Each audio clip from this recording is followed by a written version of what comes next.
चल मेरे दोस्त, तू ये सोच कर देख कि क्या होगा अगर ये दुनिया खत्म हो जाए, पृथ्वी खत्म हो जाए, तो हम इंसान कहाँ रहने लगेंगे, कहाँ जाएंगे हम। तो इसका जवाब हमारे साइंटिस्ट ने ढूंढ लिया है। आज हम उन्हीं 10 प्लेनेट की बात करेंगे जहाँ हम जा सके हैं, जिन्हें साइंटिस्ट ने सुपर हैबिटेबल प्लेनेट्स का नाम दिया है, जहाँ हम पृथ्वी से भी ज्यादा बढ़िया तरीके से जी सकते हैं। तो चलिए जानते हैं आज ऐसे 10 ग्रहों के बारे में। और उसे जानने से पहले आप चैनल को सब्सक्राइब कर लीजिए और बेल आइकन को प्रेस कर दीजिए और इस वीडियो को अपने दोस्तों के साथ शेयर कर दीजिए। तो चलिए अंतरिक्ष की यात्रा करते हैं। सबसे पहले हम समझते हैं एक जरूरी कॉन्सेप्ट ESI यानी अर्थ सिमिलरिटी इंडेक्स। साइंटिस्ट ने एक स्केल बनाया है जिसके अंदर 0 से 1 तक की संख्याओं को लिखा गया है। जिस ग्रह का स्कोर जितना 1 के करीब होगा वो उतना ही पृथ्वी जैसा होगा। इसमें हम देखते हैं प्लेनेट का साइज, उसके डेंसिटी यानी उसका घनत्व, उसके सरफेस का टेम्परेचर और एस्केप वेलोसिटी। हमारा मंगल ग्रह सिर्फ 0.64 स्कोर करता है और वीनस 0.78 और पृथ्वी बिल्कुल 1.01। नंबर 10 पर है केपलर 186f। ये पृथ्वी से करीब 500 लाइट ईयर्स दूर है। ये पहला ऐसा अर्थ साइज एक्सोप्लैनेट था जो किसी तारे के हैबिटेबल जोन में मिला था। यहाँ लिक्विड पानी मौजूद हो सकता है। इसका ESI स्कोर 0.64 लगभग मार्स जितना है, लेकिन साइज में पृथ्वी जैसा ही है। बस दिक्कत ये है कि इसका तारा हमारे सूरज की अपेक्षा बहुत ज्यादा ठंडा है, इसलिए यहाँ का एनवायरनमेंट थोड़ा मिस्टीरियस हो सकता है।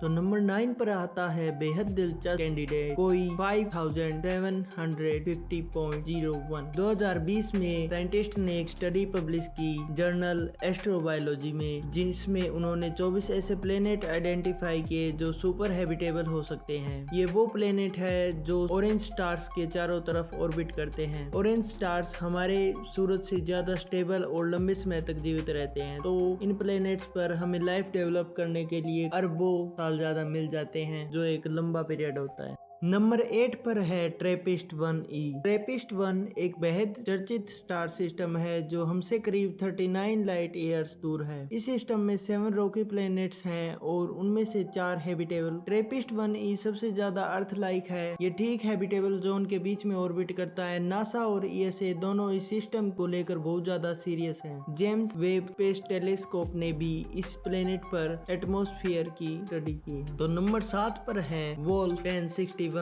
ये प्लेनेट सिर्फ 14 लाइट ईयर दूर है। कॉस्मिक टर्म्स में ये हमारा पड़ोसी है। इसका ESI स्कोर 0.76 है। 2015 में ऑस्ट्रेलियन रिसर्चर्स ने इस प्लेनेट को डिस्कवर किया। ये एक सुपर अर्थ है, यानी पृथ्वी से थोड़ा ज्यादा बड़ा, थोड़ा ज्यादा मैसिव। इतने मैसिव होने की वजह से ये एक मजबूत एटमॉस्फेयर रिटेन कर सकता है जो सरफेस टेम्परेचर को रेगुलेट करती है। हालांकि अपने तारे के हैबिटेबल जोन के इनर पॉइंट पर होने के कारण ये थोड़ा गर्म हो सकता है, लेकिन एटमॉस्फेयर हो तो जीना संभव है।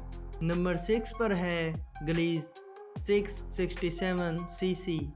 ये प्लेनेट सिर्फ 24 लाइट ईयर्स दूर है। इसका ESI स्कोर 0.84 है। ये ट्रिपल स्टार सिस्टम में है, जिसका मतलब है कि इसमें एक साथ 3 सूरज दिखते होंगे। लेकिन इसकी एक डार्क साइड है कि ये टाइडली लॉक्ड है, मतलब एक साइड इसमें 24 घंटे दिन रहता है तो दूसरी साइड इसमें रात रहती है। लेकिन इसके बीच में जो पॉइंट आता है वहाँ टेम्परेचर नॉर्मल हो सकता है, जहाँ एक ह्यूमन सरवाइव कर सके।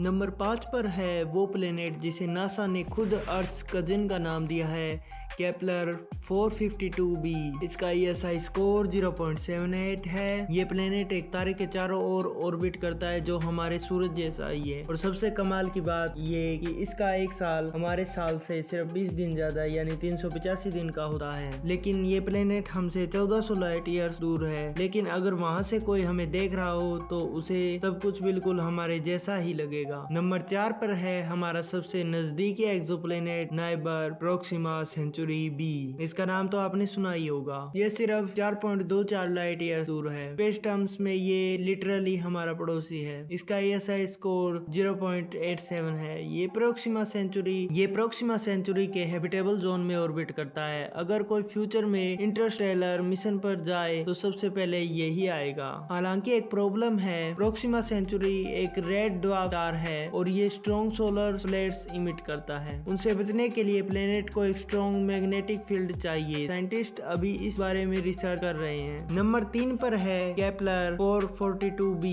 जिसे साइंटिस्ट ने अर्थ का ट्विन चैंपियन कहा है। इसका ESI स्कोर 0.84। ये एक के टाइप ऑरेंज ड्वार्फ स्टार के चारों तरफ ऑर्बिट करता है, जो हमारे सूरज से ज्यादा स्टेबल और लंबा जीने वाला है। इसका मतलब है हमारा सूरज 5 अरब साल बाद खुद बुझ जाएगा, तभी भी केपलर 442b का तारा चमकता रहेगा। लाइफ को डेवलप होने के लिए जितने अरबों साल चाहिए वो वहाँ मिल सकते हैं। हैबिटेबल वर्ल्ड्स कैटलॉग में ये हमेशा टॉप लिस्ट में रहता है। नंबर 2 पर है टिगार्डन स्टार बी, और ये सुनकर आप हैरान हो जाएंगे। इसका इनिशियल ESI स्कोर था 0.97 और बाद में ओर्डा टानने पर ये 0.90 हुआ, लेकिन फिर भी ये अर्थ लाइक प्लैनेट्स में से एक है। ये सिर्फ 12.5 लाइट ईयर्स दूर है। एक छोटे कूल रेड ड्वार्फ स्टार के चारों तरफ ये हैबिटेबल जोन में आराम से बैठा है। टेम्परेचर रेंज ऐसी है कि लिक्विड वाटर सरफेस पर एग्जिस्ट कर सकता है। अगर कोई प्लेनेट अर्थ 2.0 का टाइटल डिजर्व करता है तो वो है टिगार्डन स्टार बी।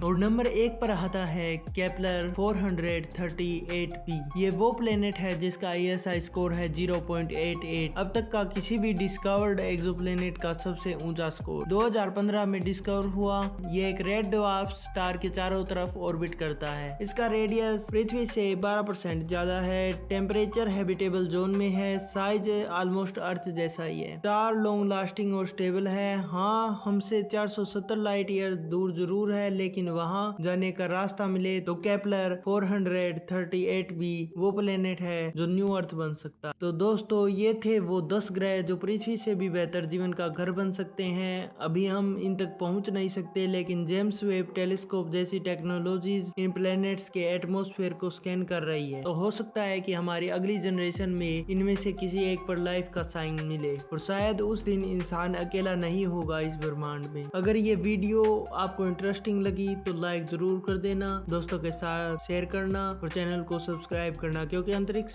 की ही ऐसी कहानियां आती रहेंगी। मिलेंगे अगले वीडियो में, तब तक देखते रहिए आसमान, शायद आपको भी एलियन